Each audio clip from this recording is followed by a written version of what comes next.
BMW.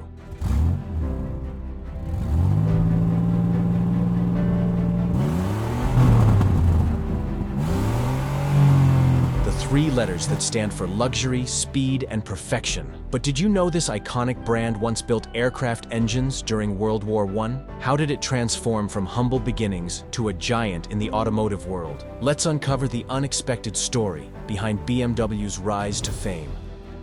The journey of BMW begins with a man named Carl Friedrich Rapp, a young mechanical engineer from Ehingen, Germany. Rapp wasn't like others. He had big dreams. After working for Daimler Motorengesellschaft, which would later become part of Mercedes-Benz, he decided to start something on his own. So, in 1913, he founded Rapp Motorenwerke, a company focused on making aircraft engines in a small suburb of Munich. At first, the company did well, landing contracts to build engines for military planes during World War I was a huge win. One of their biggest achievements was a deal to produce powerful V12 engines in collaboration with Austro-Daimler, but things didn't stay smooth for long. The engines began facing serious problems, and soon, the company started losing orders from the German military. This was a major blow, and it became harder and harder for Rapp Motorenwerke to keep going. Then came Franz Joseph Popp, and everything changed. Karl Rapp thought he was getting help, but Franz had other plans. He saw an opportunity to take over the company. As the situation worsened, Rapp had no choice but to hand over control of his company to Popp in 1916. Now in charge, Popp didn't waste a single moment. He was determined to fix the problems and bring the company back to life. His first move? Bringing in the talented engineer, Max Friz, who had worked at Daimler. Max was an engineering genius. His brilliant designs were exactly what the company needed. With Max on board, the company started making better engines. Their new BBE engine became a huge success, helping the company win big military contracts. Rapp Motorenwerke was now an important player in the war effort, but there was another company in the story. Gustav Otto's company. Gustav, the son of Nikolaus Otto, the genius behind the engine that changed everything, had started his own aircraft company, Gustav Otto Flugmaschinenfabrik. When World War I began, the demand for aircraft shot up. But small companies like Gustav's struggled to keep up. They didn't have the money or the resources to meet the military's growing needs. In 1916, the state of Bavaria stepped in to help. They turned Gustav's company into Bayerische Flugzeugwerke, a GBFW. This wasn't just a rescue. It was part of a much bigger plan. This step played a significant role in the creation of BMW. You don't understand why I'm saying this? Wait, you'll know. While all of this was happening, Rapp Motorenwerke was fully in Franz Joseph Popp's hands, and Popp made a bold move. He renamed the company Bayerische Motorenwerke, BMW. But just when things seemed to be back on track, the end of World War I hit hard. The demand for aircraft engines dropped sharply, and the Treaty of Versailles made it even harder for Germany to produce engines. BMW had to adjust quickly. They made a big decision to expand into other areas. In 1922, they transferred their engine production to BFW, which was then renamed Bayerische Motorenwerke, a GBMW. This shift marked the beginning of BMW as the brand we know today. Now BMW was ready for production, with a strong manufacturing base to bring its dreams to life. But there was a major issue: no customers. The war had just ended, and the military no longer needed aircraft. Franz Popp, the head of BMW, was left with a lot of resources but no clear direction. He knew something had to change. With so many tools and knowledge at hand, he wanted to create something clever. He didn't waste time. Using the company's resources, Popp decided to pivot and began producing railway brakes, motorcycle engines, and even farm equipment. But this didn't stop BMW from thinking bigger. The company had a bigger vision than just producing engines and brakes. It had more potential. And in 1923, BMW set its sights on something new. The company produced its first ever motorcycle, the BMW R32. The R32 wasn't just any motorcycle. It was powered by a horizontally opposed twin engine, something that would become one of BMW's most recognized features in motorcycles. What made it even more special? The R32 set a world speed record, helping BMW earn a strong reputation across Europe. Though the motorcycle didn't sell well at first, the engine design was widely praised, laying the foundation for future motorcycles. This was BMW's big entry into the motorcycle world, a market it would continue to dominate. But the real breakthrough came in 1928, when BMW acquired an automobile company called Fahrzeugfabrik Eisenach. This company was producing the Dixie 315s, a version of the Austin 7. BMW rebadged this as the BMW 3/15, marking the company's first step into car manufacturing.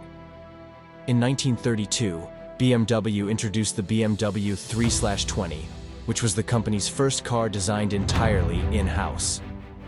This was a huge step for BMW, as it signaled that the company was serious about its future in the automotive world. By the late 1930s, it was clear that BMW had the engineering talent to take over the automobile world. With models like the BMW 327, the company proved it could create a powerful and competitive touring car. The 327 came with a stylish grille at the front, a design that would soon become a hallmark of BMW's cars. But just as things were looking brighter, something drastic happened. In 1939, as the Nazi regime gained power, they took control of BMW and removed Franz Popp from his leadership position. Why? Because he refused to follow the regime's orders.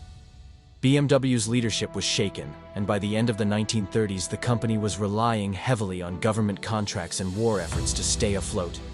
BMW needed a fresh start, or it would risk fading away. When World War II began, the company faced even more challenges. Soviet forces took control of BMW's factory and used the BMW logo to produce their own cars. But the quality of these cars? Nowhere near the originals.